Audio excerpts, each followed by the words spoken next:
నాగర్ కర్నూలు జిల్లా వెల్దండ మండల కేంద్రంలోని తెలంగాణ బాలికల గురుకుల రెసిడెన్షియల్ కళాశాల విద్యార్థులకు పురుగుల అన్నం పెడుతున్నారని విద్యార్థులు ఆందోళనకు దిగారు. హైదరాబాద్ శ్రీశైలం ప్రధాన జాతీయ రహదారిపై బైఠాయించి ఆందోళన చేపట్టారు. ఈ సందర్భంగా విద్యార్థులు మాట్లాడుతూ నాణ్యమైన భోజనం అందించడం లేదని, పురుగుల అన్నం పెడుతూ విద్యార్థులను అనారోగ్యాలకు గురి చేస్తున్నారని ఆందోళన వ్యక్తం చేశారు.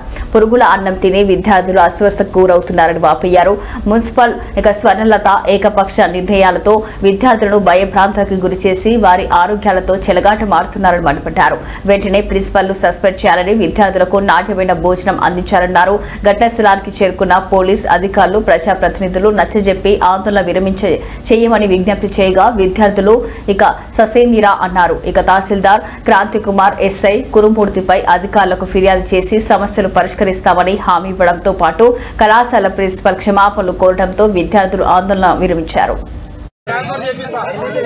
మన ఊర్లో వద్దు, నా కాంప్లైంట్లు వచ్చాయి, నేను మీకు హామీ ఇస్తున్నా. మీ ప్రిన్సిపల్ గారిని ఎంఐపీసీ నేను ఒక అమ్మాయి పూజ అని ఉంటుంది సార్ మా క్లాస్ లో. అమ్మాయి ఓ రోజు ఏదో ఫుడ్ దగ్గర ఏదో అయితే ఎగ్గు రాలేదు మాకు అని క్వశ్చన్ చేస్తే ఓ రోజు ఎగ్స్ పెడితే మొత్తం మా క్లాస్ కి కూర్చోబెట్టి మళ్ళీ మాకి డబల్ ఎగ్స్ తినబెట్టింది సార్ ఒక్కరికి. మరి ఎప్పుడు అట్లే చేస్తారు సార్. పేరెంట్స్ వచ్చిన రోజు మాత్రమే ఫుడ్ మంచిగా ఉంటుంది. అది ఫుడ్ బాగాలేదని చెప్తే పురుగు తీసి పక్కకు పెట్టి తినొచ్చు కదా అంటారు సార్.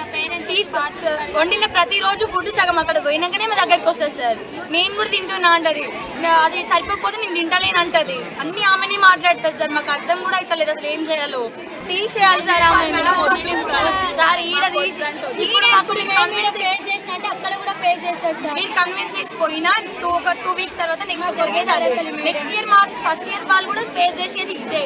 వాళ్ళు భరించొద్దు సార్, ఈ నరకం భరించొద్దు. అసలు ఏమన్నా ఒక క్వశ్చన్ చేసి మాట్లాడితే ఆ టికెట్స్ ఆపేస్తా అంటారు సార్. ఎవరు భయపడాలి సార్? మేము ప్రేయర్ల కళ్ళు తిరిగి పడితే అది వాళ్ళ ప్రాబ్లం సార్.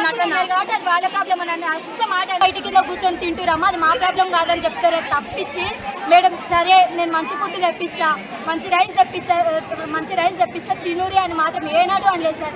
ఏమని అంటేనేమో పేరెంట్స్ గురించి తీసి మాట్లాడతారు సార్. ప్రతి దానికి పైసలు, డొనేషన్ ఇవన్నీ తీసుకుంటారు. ఏమైనా మా మనసు పుట్టుకు ఉంటేనే మేము అన్ని ఇవ్వాలి కదా సార్. మేము మా పేరెంట్స్ అంతగానే కష్టపడతారు. పైసలు లేకనే రెసిడెన్షియల్ చదువుతాం, ప్రైవేట్లో చదివినట్టుంది మాకు. ఇప్పుడు చిన్నపిల్లలు తిన్నట్టుంది సార్. అసలు రాగి అది ముద్ద ఇట్లా ఉంటుంది కదా సార్, చేతికి నుంచి జారి ఇట్లా కింద పడుతుంది. అస్సలు తినబోద్దు అయితే ఆడ పెట్టించుకొని ఇలా పడేద్దాం అంటేనే అస్సలు పడేయనియరు సార్. అవే పురుగులు అన్నం తినాలి.